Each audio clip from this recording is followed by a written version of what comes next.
Como están, señores?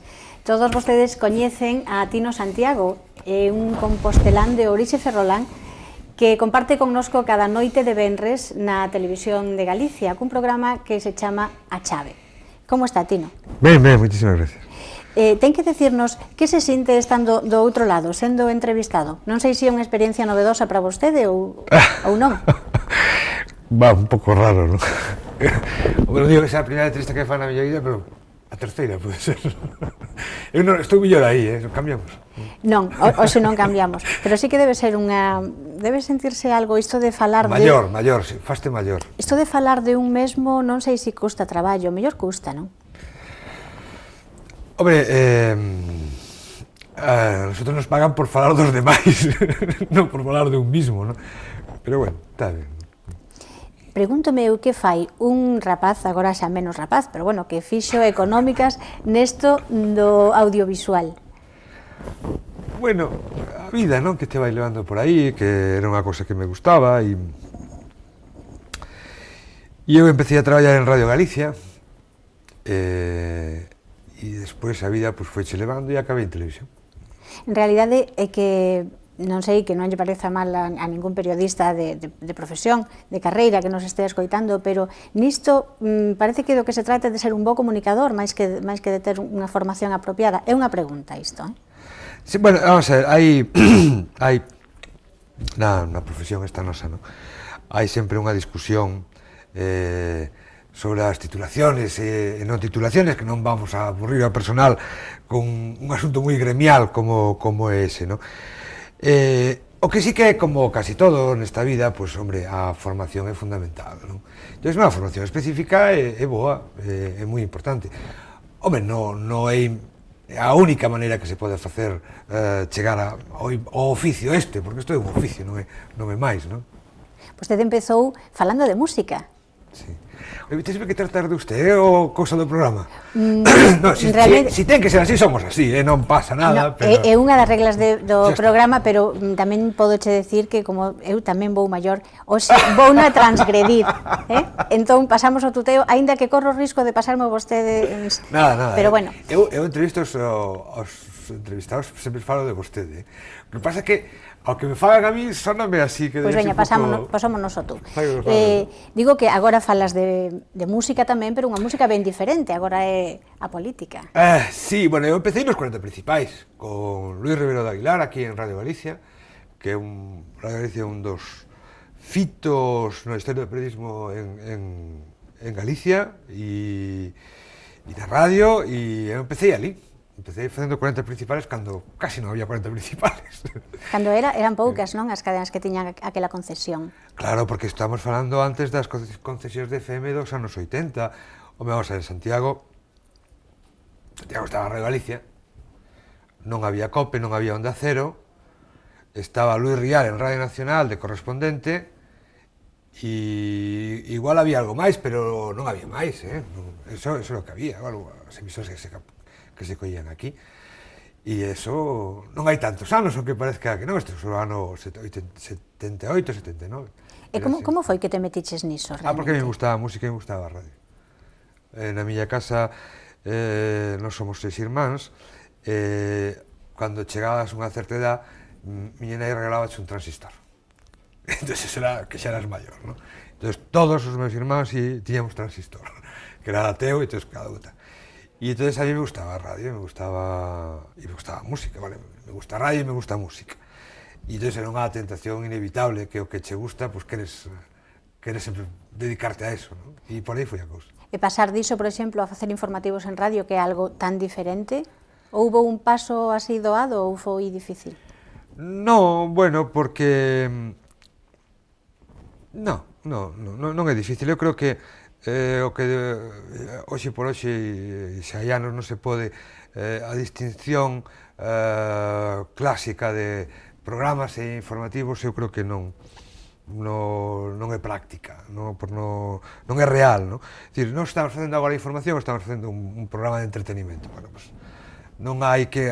Esas fronteras foronse diluindo, hai moitos anos, incluso os americanos as diferencias que fan é na calidade do soporte, no? El soporte noticias, broadcast, pode ser a calidad da imaxe pode ser un pouquiño peor, e network, perdón, e o outro ten que ser un poquito máis calidad, bueno, e esa é a diferencia.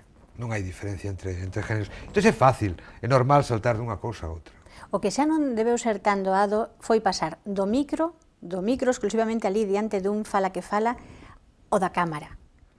E ti fuches un dos que casi estreaches a nosa televisión, a televisión galega. Eu entrei cando levaba a televisión 8, 9, 10 meses funcionando, sí.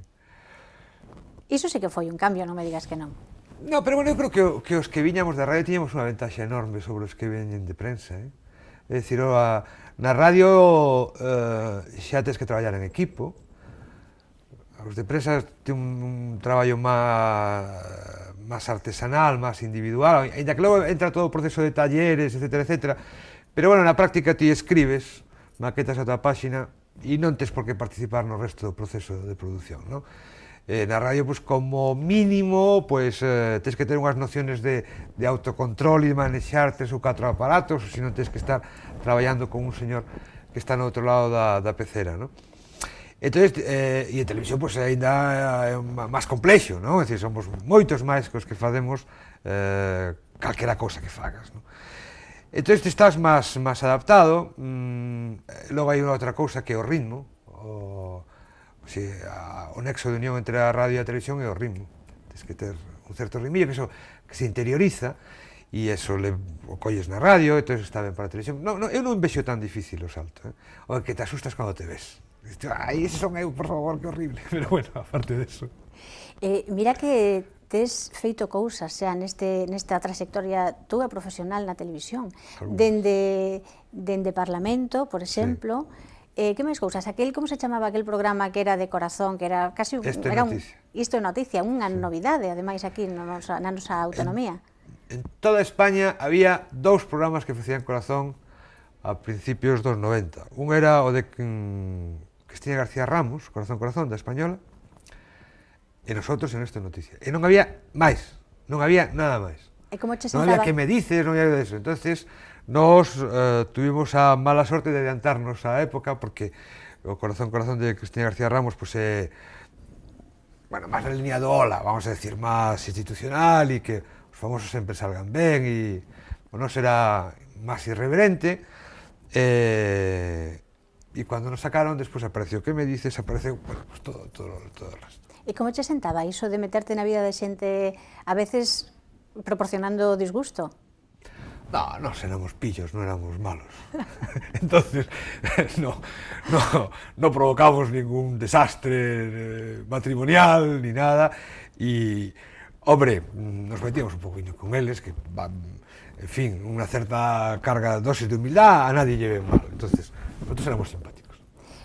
Diso, a facer cousas tan serias como as que estás facendo agora, estas tertulias a que nos tes xa moi afeitos, porque levas 5 anos nada menos, con este programa de A Chave, pois aí sí que hai moitísima diferencia. Non me digas que tamén é fácil pasar dunha cousa a outra. Non pode ser todo tan fácil como ti diste, non? Bueno, que somos de infantería de marina, hai que tomar unha playa, ti eres un todoterreno realmente. Un podería preguntarche que o que che queda por facer na televisión. Supoño que algo, pero non me preguntes. Sí, deportes, claro. Nunca fixen deportes, sí. E gustaríache? No. Razón pola que nunca fixo deportes, evidentemente. Bueno, é que eu tiño unha desgracia nestes tempos que corren, eu nunca fui a un partido de fútbol. Forma parte desa... minoría.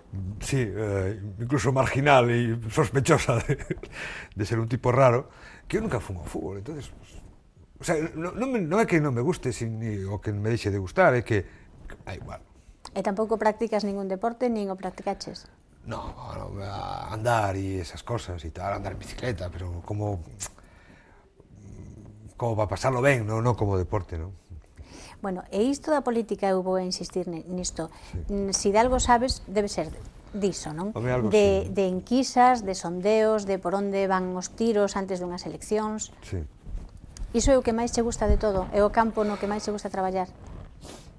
Hombre, eu vivi unha universidade que hoxe non é tan fácil de recoñecer, aquí en Santiago.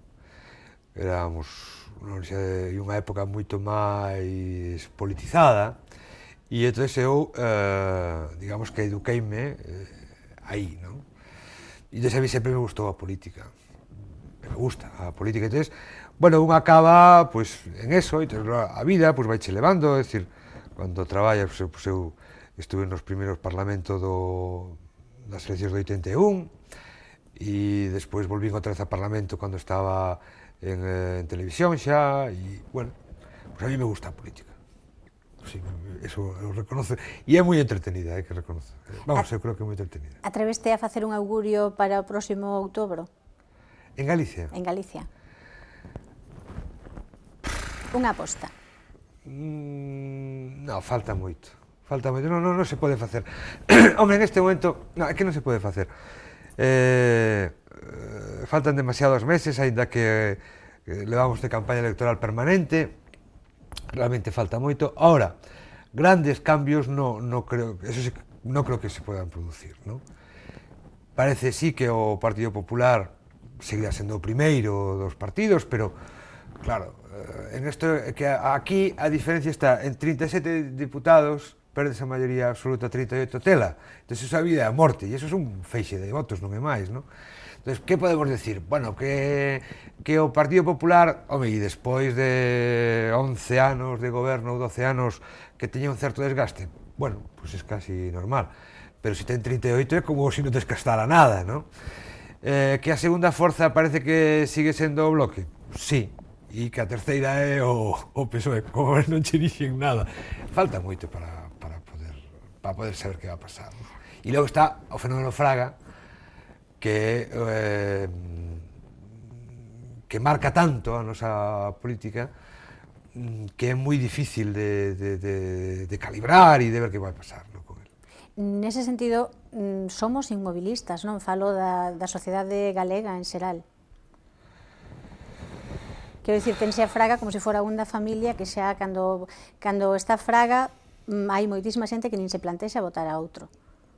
Claro, pero es que a veces pasan esas cosas. Quer dicir, en todas as sociedades hai determinados momentos que hai figuras, en este caso es Fraga Iribarne, pero hai 2 días era Felipe González, hai xente que marca unha época e que mantén co electorado unha relación que non é anormal de calquer outro político, non?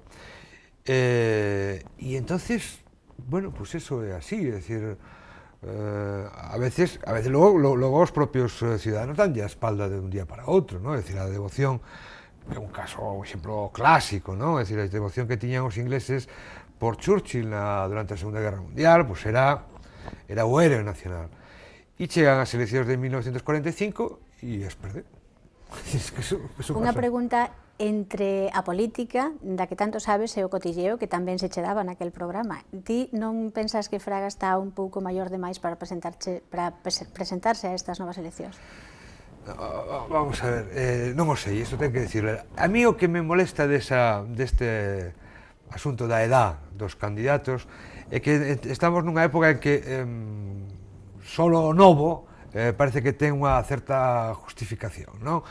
E entón estamos con situaciones, ti contabas que son de Ferrol, é dicir, eu teño amigos e teño parentes que nos procesos de reconversión que se produciron nas Pontes, etcétera, con Castano e tal, con 50 anos, con 52, incluso con menos, que están prejubilados. É dicir, non ten sentido, é dicir, unha persona aos 52 anos pode traballar perfectamente e pode rendir perfectamente. Entón, esa obsesión de que só os novos teñen que ter unha oportunidade política ou tal, é un pouco ridículo. Como era ridículo que só os vellos pudieran ser os que gobernaran, é dicir, temos o péndulo no outro lado. Entón, casos de políticos maiores que Fraga na historia, hainos. E máis novos tamén os hai, non? Pero é curioso, por exemplo, que Xosé Manuel Beiras, o Xosé Manuel, xa debe estar nos 64, 65 anos. O sea que, se se despistan estas eleccións nas próximas, estará na mesma edad na que cando Fraga ganou aquí as eleccións no 89. E daquela, eles decían que era un señor moi maior. Que iso é un prexuicio un pouco tonto, non? En realidade é que estamos afeitos a tirar as cousas bellas, iso é propio da sociedade de consumo na que estamos inmersos, non? É unha locura. Nese sentido a televisión favorece iso, pero a todos os niveis, agora non falo de política. E ti como protagonista... Por que dis? Digo, isto é unha pregunta que Sí, che vou sí, facer en xeral, como protagonista que eres de programas de televisión, non pensas que a televisión como medio está fomentando iso de ter só boa figura, só as cousas novas? Claro. De todas maneiras, hai unhas reglas que hai que seguir, non? Cando a democracia era a democracia de Atenas e se xuntaban todos en un ágora e un sitio que falaban ali todos, pois os señores máis altos, os que tiñan mellor voz e os que berraban máis, tiñan máis facilidade que os escoitaran que non os que eran tatexos e baixiños. É dicir, que a veces hai limitacións físicas que están aí que non é nin bo nin malo. Entonces, para salir en televisión, ou para falar na radio, ou para xogar ao baloncesto, hai unhas condicións físicas mínimas que se deben de cumplir. Facer unha obsesión das condicións físicas, do aspecto, non? Conduce ao fracaso. Tú podes medir 2,30 metros, pero se non sabes manexar a pelota, non vales para xogar ao baloncesto, non? Eu estaba falando, Tino, de manipulación. De manipulación, por que? Manipulación por parte dos medios, en xeral, si crees que existe ou que non existe. Manipulación? Sí, supoño que sí, claro. Todos, ao coller unha historia e contarla, sempre tendes a distorsionarla, claro, eso sí. Pero eso é así, non é bo nin é malo, Bueno, para falar de algo máis frívolo, volvendo ao da imaxe, é importante a imaxe? Claro. Estamos afeitos a verte moitísimas ocasións con un lazo moi ben feito, por certo, que ademais... Fago eu. Naturalmente. Eu non o sabía, pero se chego a ser, traíache un aquí para facelo, non? Pois daríaslle algo de distinción ao programa. Sinto, non me di conta. É importante a imaxe? Claro, que é, pero non... Pero, como todo, hasta certo punto. É dicir, eu recordo,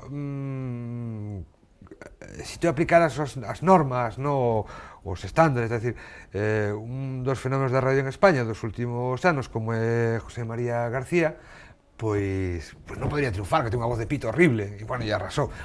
Hai unha anécdota. Pepe Domingo Castaño traballou en Radio Galicia.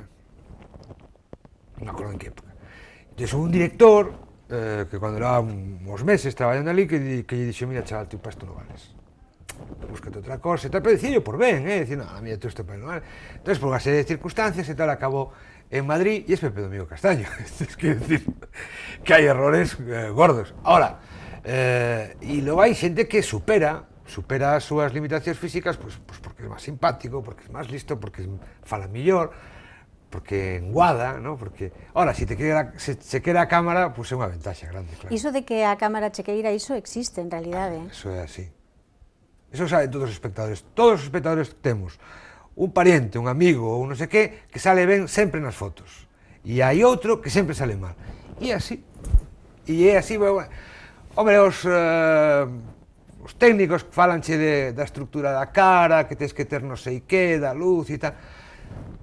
Pero é así, é dicir, hai xente que a cámara lle gusta, hai outros que nos deixan máis ou menos igual, non nos queren moito nin pouco, e hai xente que a destroza.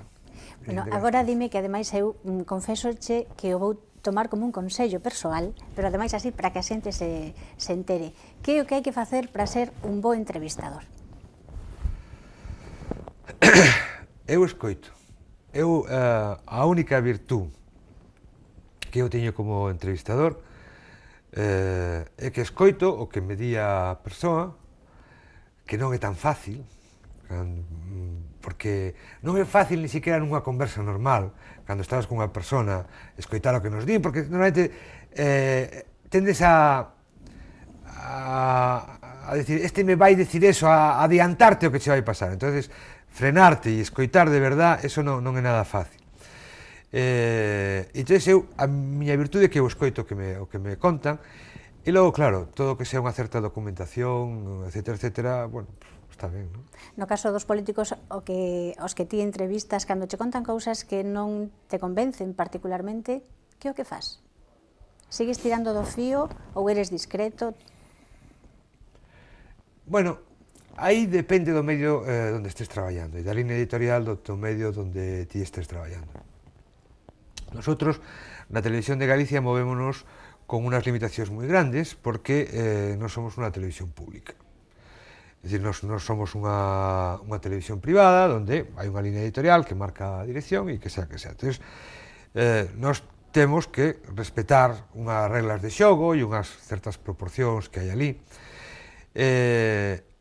Eu pregunto polas cousas, é dicir, mira, pasa isto e tal, e el, se non se aclara moito, intento facer unha segunda cuestión, pero eu non vou discutir con el.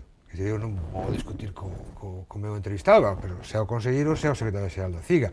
O que intento é que el, que a súa posición, que o que quere decir, que o deixe o máis claro posible. E suministrarle ao espectador os elementos para que el despois faga a súa composición de lugar. E iso é o que intento. A veces se logra, a veces non, A veces se logra, o que sí logras é chegar a xente. Supoño que eso terá un precio, o precio da popularidade. Como pagas ti? Non, eu non sou moi popular, Eso digo ti, porque eres moi amable, pero popular é Galloso, popular é Ana Quiro, esos son os populares de verdade, home. A min hai alguna xente que me conoce, pero ninguén che para pola rúa? Bueno, se quedan mirando para ti. Hai que ver que ben estiveches con fulanito outro día. Non, eso non mo digo. É que a xente é moi tímida. Sí, a veces te miran e te dicen, ai, usted é da tele, e te confunden, usted é Memo Mouzas, verdad? E dices, non soy Memo Mouzas. Tino, 5 anos son bastantes anos para estar en antena con un mesmo programa. Non te gustaría cambiar, tes algún proxecto que se poida saber? Para un futuro inmediato ou medio, mediano? Bueno, non. Eu teño 2 programas, non, neste momento. Teño a chave e unha entrevista diaria todos os días, às 10:30 da mañá. Estou un pouco cansado. Entón, se me deixara con un solo director, pues estaría encantado. Cobrando o mesmo, director. Sí, tamén, exactamente, claro. Pues estaría moi ben, pero bueno, non sei. No, sino, bueno, oye, tampouco é malo, que ter unha certa continuidade. En España, hombre, porque realmente a televisión nace de verdad, no cuando era la española, sino nace cuando aparecemos as autonómicas e despois sobre todo as privadas, ¿no? Entonces, aínda estamos, que creo que xa matizadamente, na espiral de cambiar. Pero eu creo que é bo para un medio que teñan os referentes de unos señores que salen todos os días a determinadas horas. Es decir, bueno, pues sería impensable que a ser neste momento, pues que cambiara a Luis del Olmo. Pero Jesús, a Iñaki Gabilondo, es decir, está Iñaki, está Gemma Nierga, pues tienes a Luis del Olmo, tienes... E iso é así, entonces é normal, presentadores de telexornais, yo que sé, Dan Rader, pues que faga 15, 20 anos, facendo sempre o telediario das 6, iso non é malo, non? O sea, que podemos ter chave para rato. Bueno, no, eso non depende de min, eso depende de la dirección bien amada e que máis con ese criterio infalible non va a fallar. Tino, eres un pouco pelotillero, ou parecemo a mí? No, é que en público hai que decir estas cosas. Bueno, ti o que sí eres é un ferrolán convencido, a pesar de que antes presenteiche, porque tamén eres compostelán. Teño o corazón partido, non? Exacto. Sigue sindo, non, pola túa terra? Sí. Todos os venres nos vamos a Covas, que é unha pequena parroquia que está ao lado de Ferrol, que é onde está a familia, e volvemos ao domingo. E logo a semana estamos aquí. E que faz por ali? Pues nada, estás ali na casa e atendemos a horta, non? Que temos unha pequena horta e paseas e... porque todo o mundo, moi vulgar. Bueno, pois xa ven que Tino é un home como tantos outros, a pesar de que apareza na pantalla cada día. Plantamos tomates, temos tomates riquísimos. Pois, en fin, aquí... Te invitamos, neste verano te traeré uns... A todos nos gustan as ensaladas. Pequeniños, así. Destos cherry pequeniños, gustanche, estos así, son pequeniños. Como non? Vale, bien, xa está. Bueno, pois, mira, algo conseguimos. Polo menos, un invitado que chemos de algo. Foi un placer, Tino Santiago. Este programa titúlase De Cerca. A mí pareceme que despois destes 25 minutos falando contigo, realmente chegamos a coñecelo un pouquiño máis de cerca. Esa era a nosa intención, teño toda a sensación de que o conseguimos. Moitísimas gracias por mostrarte tal como eres. A vostedes, gracias, como sempre, por estar aí.